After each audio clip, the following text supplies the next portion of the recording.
Oke,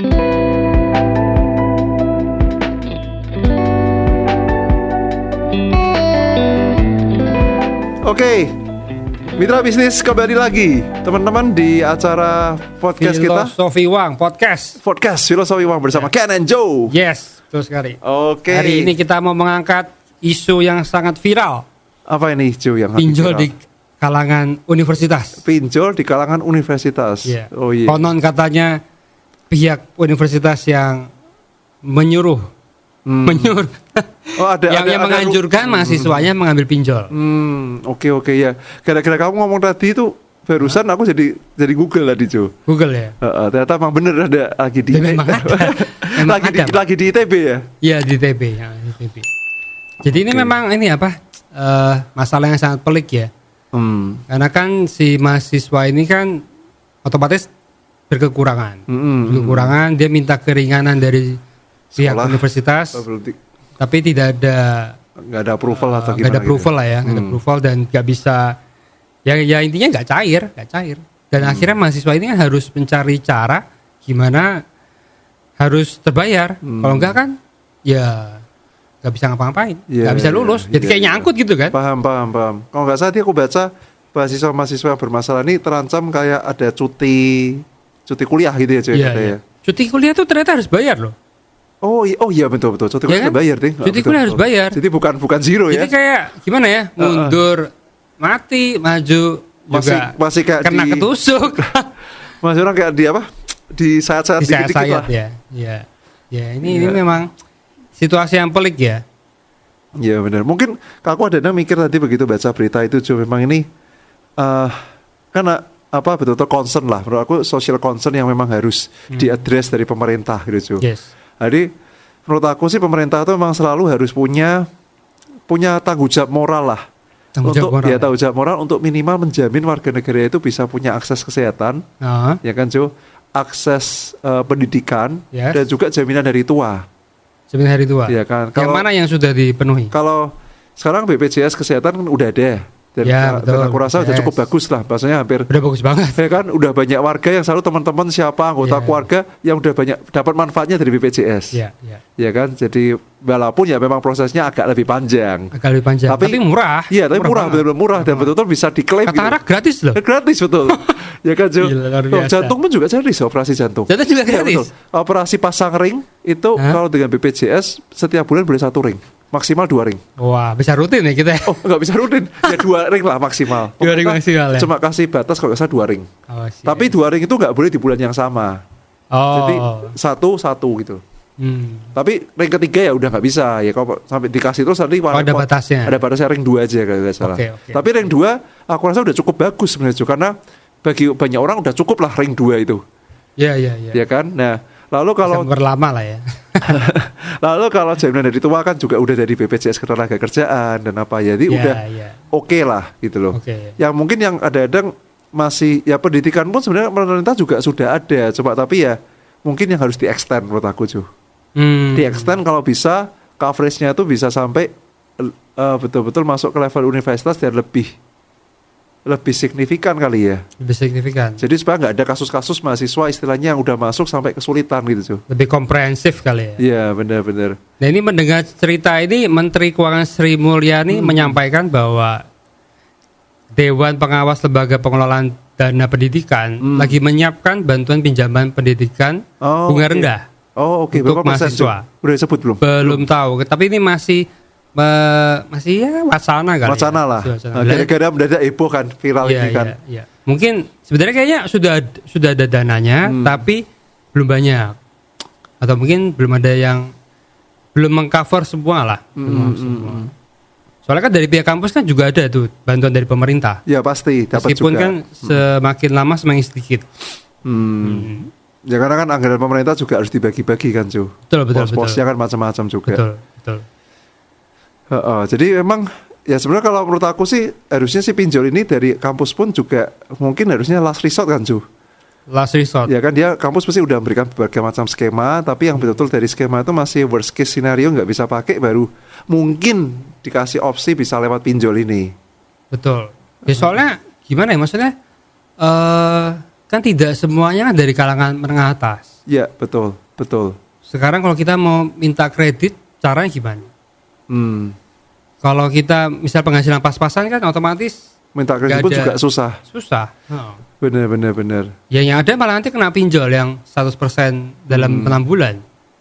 Soalnya kan kayak programmer kan juga ada yang kena kan. Oh oke. Ada yang kena 6 bulan 100%. Ya kan konyol banget. Bener. Ini kuliah urusan 4 tahun. Iya. Dan terus bayar. Iya. Masa 100% per 6 bulannya gantung diri nanti. Ya benar. Ya kan? Jadi sebenarnya dari si lembaga yang memberikan pinjaman untuk mahasiswa ini sebenarnya nggak salah. Karena dia sebetulnya kalau kita pikir dia sudah ngasih cap. Sudah ngasih cap dan ya masih make sense lah. Orang lain kasih 100%, dia cuma 20-30%. Ya masih oke. Nggak ada masalah. Dan mahasiswanya pun juga tidak dipaksa kan. Ya ini hanya alternatif lah. Iya, alternatif, opsi. Yang dia nggak usah berlebihan, maksudnya wah ternyata pihak kampus komersialisasi atau pinjol. Ya enggak. Sebenarnya dari mereka sendiri juga tidak tepat dibilang sebuah pinjol ya. Mungkin lebih tepatnya kayak ini bukan pinjol, betul. Bener cuy. Kalau dibilang pinjol itu sebenarnya agak pas kredit pendidikan kali ya. Iya, ini ya benar. Student loan lah ya. Student loan. Dia bahasa kerennya student loan lah. Ya. Kalau kita ngomong student loan, berarti kan mirip seperti sistemnya di US ya. US kan juga ada student loan. Iya, betul. Kalau kamu tahu nggak konsepnya seperti apa? Student loan ya basically ya mereka dapat pinjaman untuk pendidikan lah cuy ya. Iya. Dan ya makanya kalau kita lihat ya itu lagi-lagi mungkin kalau ini beda kultur juga ya cuy. Kalau aku lihat kan orang Barat sama orang Asia ini kulturnya kan agak beda ya cuy ya. Betul sekali. Kalau orang Asia itu kalau selama orang tua bisa jaga anak, orang tua ada cenderungan pengen jaga anaknya terus kan cuy. Oke. Dalam artian, pokoknya kamu kerja sekolah. Semuanya tanggungan orang tua. Sekolah aku bayarin beres sampai selesai S1, S2 kalau bisa S3. Oke. Iya. Habis itu nanti kerjaan kalau bisa aku bukakan. Asik. Ya kan, Ju? Asik, siap. Orang tua Asia kan ada cenderungan perasaan seperti itu kan. Iya. Tapi kalau bule lucu ya, bisa gitu ya. Ya itu mungkin mindsetnya aja lah. Ya kan ya.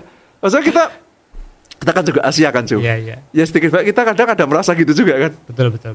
Kalau bisa di set up semua lah. Nanti anaknya menikah, rumah, mobil, kerjaan kasih semua. Asik. Ya kan cuy. Yang penting kamu tinggal jalan gitu kan. Isi mode. Tapi kalau di bule kan agak beda cuy. Orang Barat. Orang Barat banyak mereka begitu katanya saya dengar begitu umur 18 tahun itu mereka orang tua udah bilang kayak you are on your own. Gitu. Urip-urip. Jadi karap-karap. Jadi mereka udah tuh 18 tahun tuh dianggap kamu sudah siap untuk mencoba berdikari gitu. Iya. Dan akhirnya ketika mereka nggak bisa untuk bayar uang sekolah, akhirnya mereka jatuhnya student loan. Yes, betul sekali. Dan itu memang sudah kayak terpatri ya di culture western ya. Soalnya kalau aku dengar kan memang ini ya kayak kalau kamu sudah masuk usia kuliah, itu dia nggak mau membiayai pendidikanmu. Iya betul. Kamu either ambil student loan atau kamu kerja. Ya you work atau you take a loan. Ya, soalnya gini, karena kan kalau kita jadi pekerja kasar di negara barat, itu gajinya sudah lumayan. Iya. Aku punya teman dulu di brokerage forex, dia bilang, wah aku enak kerja di Amerika jadi waiter. Jadi waiter mungkin terdengar kayak konyol ya. Terdengar pekerjaan yang kasar dan rendah ya. Tapi aku bisa beli mobil. Hidupku sudah nyaman. Iya. Paham. Itu bedanya.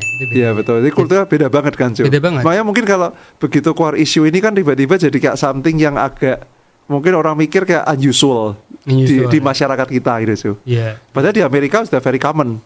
Dia nggak bisa bayar ya sudah. Ya udah kamu tinggal take a loan. Dan mereka udah punya mindset bahwa student loan aku ambil dan aku sudah tahu ini aku akan cicil nanti gitu setelah aku lulus. Betul. Dan mereka sudah siap dengan konsekuensi itu gitu. Sudah tahu lah. Iya. Kayaknya hampir semuanya semuanya bener.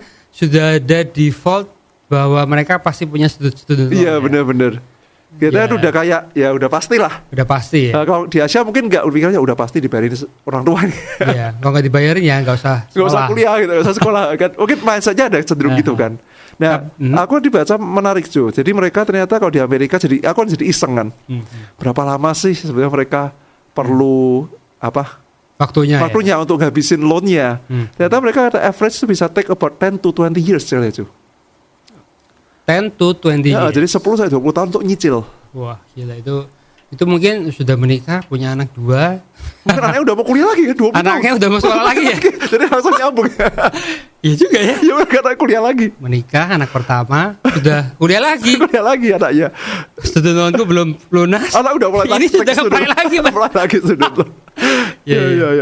Tapi mungkin karena mereka by sistem social structure-nya udah ready for that. Jadi mereka merasa itu bukan sesuatu yang aneh gitu, cuy. Mereka udah ready lah. Jadi mereka udah bayangin gini. Dan sebenarnya aku lihat, cuy. Tahu coba Google berapa sih average student loan-nya, katanya around 40 to 50,000 US dollar. 40 to 50,000. Ya, itu kan sebetulnya kalau kita pikir, orang pikir banyak ya bisa dibilang banyak, sedikit sebenarnya juga dibilang sedikit bisa loh, cuy. Untuk versi Amerika. Kan di Amerika sendiri income per tahun bisa 50-55 ribu US dollar. 50 ribu berarti bagi 12 sekitar 3 ribuan lah ya. 3 ribuan 4 ribu ya. Ya sebulan mungkin, atau ya anggap 4-5 ribu lah sebulan. Tapi maksudnya dengan dia income 50 sampai 55 ribu setahun, harusnya 10 tahun selesai ya. Kan utang kurang lah. Oh enggak, maksudnya dia dengan loan yang cuma sekitar 40-50 ribu kan sebenarnya kalau kita pikir enggak banyak kan, cuy. Satu tahun income. Iya. Jadi atau mungkin bunganya kali. Karena bunganya dalam 10 tahun besar juga loh. Oh iya, mungkin itu juga play a role lah. Tapi mungkin kalau student loan harusnya ada preferred rate lah rasanya. Iya. Dan bisa dinego. Iya, bisa dinego. Malah aku baca di US kalau nggak salah, kalau sampai 20 tahun nggak lunas, itu bisa dihilangkan, jadi dianulir. Oh, ini ada peraturan baru ya, kalau nggak salah ya. Yang pas COVID kemarin kan, kalau nggak salah, student loan-nya kan sempat mau dirubah atau gimana? Mau dipotong berapa puluh ribu atau berapa gitu. Iya. Itu ya karena COVID lah waktu itu. Ternyata kalau 20 tahun nggak habis bisa dianulir di Amerika. 20 tahun nggak habis itu mungkin sudah bingung kali ya. Iya kan. Jadi mungkin aku mikir gini, cuy. Jadi mereka udah pikir lah, udah gak apa-apa lah nanti bayar student loan, tapi kan setiap bulan cuma sebagian kecil dari incomeku. Mungkin 10% dari income lah atau 5% dari income, yaudah aku bisa lah, gak apa-apa gitu, cuy. Iya. Ya harusnya begitu ya. Cuma masalahnya kan di kita kan belum ada dananya kali ya. Kalau di Indonesia pendidikan berapa sih bayarnya? Setahun 40 juta. 45 juta. Mungkin ya kalau kita mengambil yang standar kali ya. 45 juta kali 4 160 berarti sekitar 200 juta lah ya. Anggap 150 200 lah. Iya. Ya mungkin karena ini juga ya, penduduk kita terlalu banyak. Iya. Penduduk kita terlalu banyak, pemerintah juga bingung ini uangnya dari mana. Di mana? Betul. Ya tapi memang sebetulnya ya itu nanti aku bilang, cuy, menurut aku sih harusnya sih arahnya harusnya bisa ke pendidikan gratis sih. Pendidikan gratis. Minimal kalau bisa ya at least sampai kuliah lah. Goalnya harusnya harapannya sih, cuy, tapi nggak tahu kejadian kapan sih. Tapi idealnya harusnya sampai ke sana. Jadi bisa kesehatan gratis, pendidikan gratis. Ya sebenarnya kan? Kalau kita bilang soal pendidikan gratis, itu kan di Jerman juga ada tuh. Pendidikan gratis. Tapi kalau versinya adikku yang di Jerman, dibilang sekarang sudah nggak ada yang gratis, tapi bayarnya juga murah banget. Oh, udah pakai subsidi yang sangat ringan lah. Sebenarnya gede banget lah subsidinya. Berarti sebenarnya itu berlaku untuk seluruh universitas ya? Atau cuma berlaku untuk beberapa golongan toh? Itu yang aku masih nggak paham sih. Mestinya kan harusnya semua ya, pukul rata harusnya ya, logikanya ya pukul rata, atau enggak mungkin at least yang memang masuk kategori yang menerima subsidi dari pemerintah. Iya. Mungkin ada 2 kelas kan, cuy. Ada kategori yang menerima subsidi penuh, ada yang nggak terima, mungkin ada yang terima parsial. Oh, oke. Atau mungkin ada jatah kali ya? Iya, mungkin ada alokasinya lah. Alokasinya ya. Tapi itu sebenarnya konsep yang menarik dan harusnya bisa diterapkan di Indonesia ya. Iya, karena sebenarnya gini, cuy, kalau dari teori ekonomi sebenarnya pendidikan itu adalah salah satu hal yang bisa membantu orang untuk naik dalam mobilitas sosial. Jadi dari keluarga mungkin lahir dari keluarga kurang mampu, tetapi karena dia pintar, dia dapat pendidikan yang cukup, tadi dia bisa menemukan pekerjaan yang baik, punya ide bisnis yang bagus, punya kreativitas yang bagus, dia bisa menghasilkan income yang akhirnya bisa mengangkat keluarganya keluar dari kemiskinan, cuy. Betul. Gitu. Sebenarnya kan konsepnya seperti itu. Iya. Jadi memang pendidikan itu penting untuk memberantas kemiskinan lah ya. Ya, salah satu tool lah. Iya, betul. Dan itu memang non-negotiable harusnya. Kalau kita bilang poverty eradication, ya harus pendidikan itu jadi perhatian penting gitu, cuy. Wah, kalau kita bilang poverty education, ya lagi-lagi soal ini kan, kita mau fokusnya di mana dulu? Di memberantas kemiskinan dulu, atau memberikan edukasi atau memberikan pendidikan yang gratis ke seluruh lapisan masyarakat. Karena ini kan dua hal yang berbeda. Ya kan? Jadi kan kayak gimana nih, kenyang dulu atau belajar dulu nih? Ya kan? Lagi-lagi kan ini kan topik yang sangat sensitif. Dan ini topik yang diangkat oleh calon-calon presiden kita kan di 2024 ini kan. Betul. Tapi ya ini apa? Kalau menurut kamu gimana? Masalah kenyang dulu atau misalnya ekonomi dulu atau pendidikan dulu? Karena ini kan dua hal yang sangat bertolak belakang. Oke. Kalau aku gini Jo, aku sebetulnya mikir nggak milih salah satunya. Nggak bisa, jadi nggak bisa ekstrim kiri, nggak bisa ekstrim kanan. Betul. Jadi harus menurut aku sih somewhere in between lah. Jadi ya tetap semuanya perlu. Makan juga perlu, pendidikan juga perlu. Karena makan aja nggak ada pendidikan juga. Ya sebenarnya lebih mending makan aja daripada nggak ada sekolah. Iya. Karena minimal manusia masih hidup Jo. Betul. Ya kan? Daripada pendidikan aja nggak makan gitu. Iya. Atau ya sebenarnya kalau kita bilang pendidikan itu mahal segala macam, ya kalau kita lihat dari Google itu kan dia ada course gratis. Oh iya, benar. Misalnya kamu belajar project management, atau belajar Python, belajar programming segala macam itu ada. Iya, betul. Dan itu sebetulnya jadi apa ya? Itu bagus banget loh. Aku juga pernah sign up beberapa courses juga yang online. Iya. Pakai Udemy waktu itu saya. Udemy Atau juga ada bagus. Coursera juga. Coursera ya. Itu bagus juga. Jadi tak lihat harganya pricingnya tuh sangat reasonable loh Jo. Betul. Jadi kayak betul banget. Kayak one course itu kayak one package 150.000, 200.000, mungkin yang agak mahal 300.000, 400.000. Dan itu bisa masuk ke LinkedIn loh. Bisa bisa kita betul. Jadi kalau kita ada LinkedIn, kita ada rekam jejaknya. Udah pernah ngambil course apa aja. Dan orang yang mau hire kita juga sudah tahu, oh nih orang levelnya sekian. Iya betul. Oke. Itu sebenarnya sudah membantu lah. Oke lah, sudah membantu. Dan banyak juga, dan enaknya kalau matematik di Udemy, Coursera itu banyak yang betul-betul langsung praktikal kan Jo. Praktikal ya. Jadi kita bisa pilih lah. Kalau kuliah kan kadang kita semua harus diambil kan. Ada programnya kan, SKS diambil. Kadang-kadang ada beberapa hal yang kita merasa nggak terlalu perlu gitu misalnya. Tapi kalau di Coursera kan kita bisa, atau Udemy kita bisa pilih yang betul-betul kita perlu nih. Ya kan, misalnya mau belajar cuma apa ya pilih itu aja. Spesifik gitu. Spesifik ya. Yang langsung seolah-olah setelah dapat ilmunya bisa kita pakai langsung. Betul sekali. Kalau ngomong-ngomong soal ini ya soal pendidikan ya. Aku mau bahas juga soal kripto. Kripto itu juga very niche market ya. Skillnya itu sangat unik. Dan tidak ada yang, maksudnya belum banyak lah orang yang berkecimpung di dunia blockchain. Dan kita bisa kerja dari manapun loh. Maksudnya nggak perlu seperti orang normal kan harus apply, dilamar, di review, nanti harus masuk kantor, ya kan? Betul. Masuk jam 9 pulang jam 5. Kalau di kripto sudah sangat fleksibel, remote banget. Dan penghasilannya juga sudah fantastis. Jadi sebenarnya kalau kamu, misalnya kamu gak ada background yang tadi kamu bilang, kalau kita belajar online segala macam, nanti misalnya bisa fokus di satu hal ini misalnya ya. Fokus di kripto ini, aku rasa chance-nya kamu untuk dapat pekerjaan ada loh. Paham. Jadi kan kalau orang berpikir, wah kalau aku ikut course online nanti apa iya sih? Maksudnya kalau aku nggak ada, tidak prestis, tidak lulusan dari universitas ABC, misalnya kayak ITB, IPB itu kan, orang siapa sih yang mau hire aku kan? Kalau di kripto nggak lihat begitu. Oke. Mereka sudah lihat skillnya kan bisa ini, bisa kamu kerjakan, bisa jalan, ya sudah langsung jalan. Ya itu menarik banget Jo yang kamu bilang tuh. Kadang-kadang kembali ke isu kemarin ada orang-orang bilang pertama dengan adanya digital classes, digital courses itu kadang-kadang ada yang bilang mungkin universitas yang tradisional itu bisa hilang. Gitu ya. Ya karena kan manusia jadi merasa nggak terlalu perlu beberapa orang kan. Buat apa bayar kuliah mahal-mahal tapi banyak pelajaran yang aku nggak merasa butuh dan mungkin mereka merasa tidak praktikal Jo.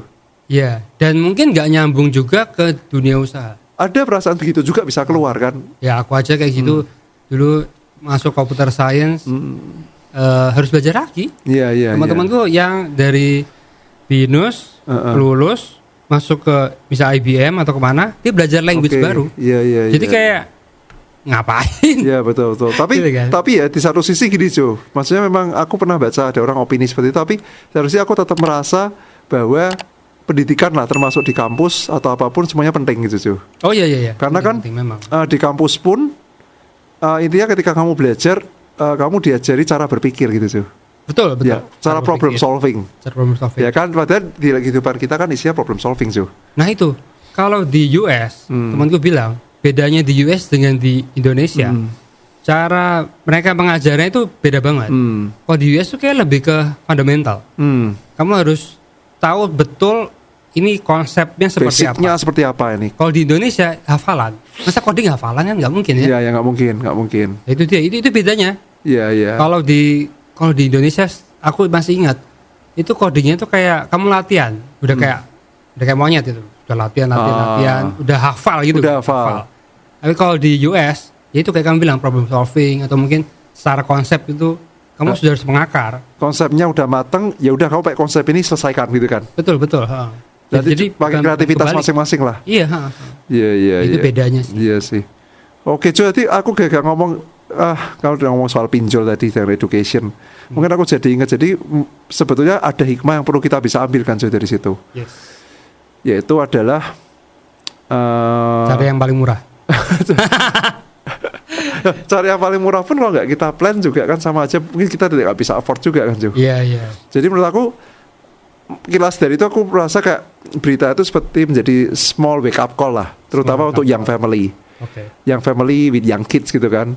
Jadi mungkin ada baiknya mereka sudah juga kita mulai memikirkan juga dana pendidikan anak dari dini lah. Dari dini ya. Gitu kan Jo. Jadi supaya jangan kaget tiba-tiba. Ya, jangan kaget lah. Udah mau kuliah baru mikir. Jadi kan kita sebetulnya kan sampai sebelum kuliah kan ada waktu sekitar 18 tahun lah. Iya. Ya 18 tahun kita tinggal plan dulu kira-kira kita bayangkan anak kita mau kuliah di mana nih. Dalam negeri kah, luar negeri kah. Lalu kita estimasi nih biaya pendidikannya 18 tahun lagi kira-kira berapa ini.